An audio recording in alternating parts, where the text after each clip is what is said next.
नमस्कार साथियों, आपके अपने YouTube चैनल शायर क्लासेज में आप लोगों का स्वागत है। साथियों, चैनल को लाइक सब्सक्राइब शेयर ज़रूर करें।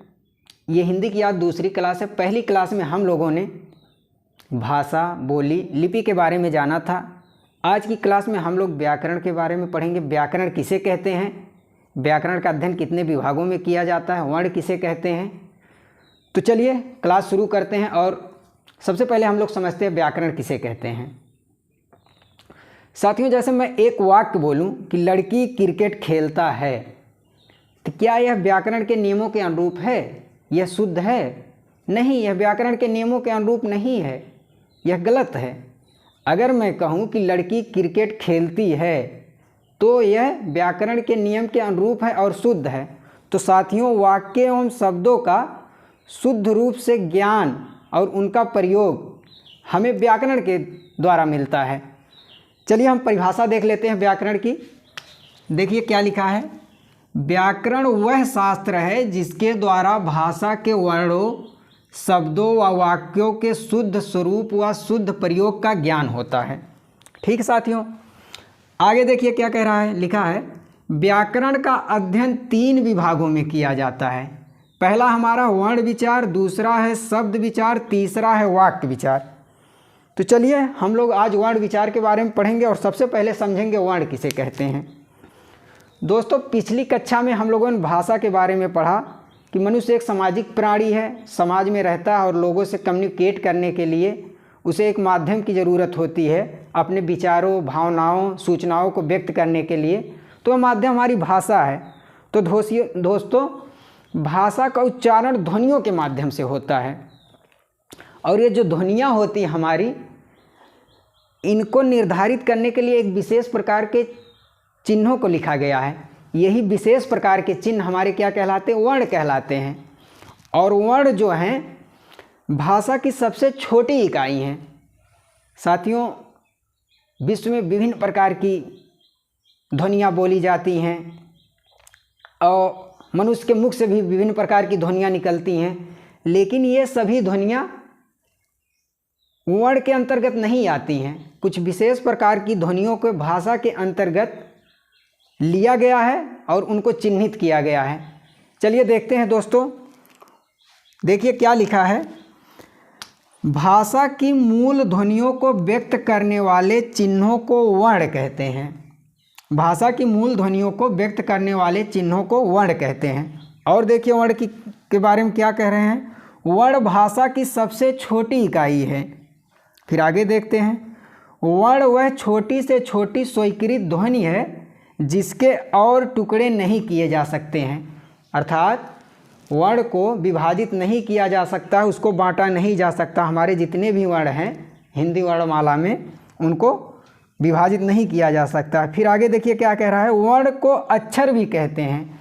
वर्ण को अक्षर भी कहते हैं और वर्ण को ही स्वनिम भी कहा जाता है। हमारे हिंदी के जो वर्ण है उनकी लिपि कैसी है? उनकी लिपि देवनागरी लिपि है। वो हमारे जो वर्ण है वो किस में लिखे गए हैं? देवनागरी लिपि। साथियों, वर्ण समझ गए। अब हम लोग वर्णमाला को समझते हैं। वर्णमाला किसे कहते हैं? वर्णों के क्रमबद्ध व्यवस्थित समूह को हम लोग क्या कहते हैं? वर्णमाला कहते हैं। देखिए हमने वर्णमाला को क्या किया? 2 भागों में बांटा है, एक लेखन के आधार पर, एक उच्चारण के आधार पर। अब हम लोग देखते हैं लेखन के आधार पर हमारे वर्णों की संख्या कितनी है। लेखन के आधार पर जो वर्ण हमारे, उनकी संख्या कितनी है? 52 है, जिसमें आपके 11 स्वर हो गए, 33 व्यंजन हो गए, 4 संयुक्ताक्षर हो गए, 2 आपके उच्छिप्त व्यंजन हो गए, 2 आपके अयोग्यवाह हो गए। और उच्चारण के आधार पर हमारे वर्णों की संख्या कितनी है? 44 है, जिसमें आपके 11 स्वर हैं और 33 व्यंजन हैं। चलिए हम लोग स्वर को समझते हैं। स्वर किसे कहते हैं? देखिए क्या लिखा है। ऐसे वर्ण जिनका उच्चारण स्वतंत्र रूप से किया जाता है। ऐसे वर्ण जिनका उच्चारण स्वतंत्र रूप से किया जाता है, अर्थात उनको बोलने के लिए किसी अन्य वर्ण की आवश्यकता नहीं होती है, वो हमारे क्या होते हैं? स्वर होते हैं। हिंदी में हमारे स्वरों की संख्या कितनी है? 11 होती है और मात्राएं कितनी हमारी है? 10 हैं। चलिए मात्राओं को देख लेते हैं और स्वरों की। देखिए हमारे स्वर कौन कौन से हैं? आ, ई, उ, ऊ, री, ए ऐ ओ औ। अब मात्राएं देख लेते हैं। देखिए हमारा जो आ है इसकी मात्रा नहीं होती है।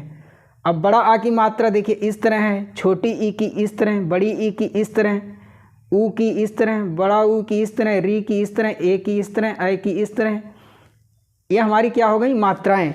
मात्राओं की संख्या कितनी होती है दोस्तों? मात्राओं की संख्या हमारी 10 होती है। देखिए एक नोट क्या है, अगर आपसे पूछ ले कि मात्रा के आधार पर स्वरों की कुल संख्या कितनी है तो आप कहेंगे 10 होती है, क्योंकि आ वर्ण का मात्रा रूप नहीं होता है। चलिए आगे देखते हैं दोस्तों। देखिए स्वरों के कितने भेद होते हैं? स्वर के 3 भेद होते हैं। स्वर के कितने भेद होते हैं? स्वर के 3 भेद होते हैं। पहला क्या है हमारा? ह्रस्व व मूल स्वर। दूसरा हमारा हो गया दीर्घ स्वर। तीसरा हो गया प्लुत स्वर। आइए देखते हैं ह्रस्व व मूल स्वर में हमारे कौन कौन से अक्षर आते हैं। इसमें आ जाएगा आ, ई, उ, री। देखिए इनके उच्चारण में बहुत ही कम समय लगता है। आइए अब दीर्घ स्वर में देखते हैं हमारे कौन कौन से अक्षर हैं। बड़ा आ, बड़ी ई, बड़ा उ, ए, ऐ, ओ, औ।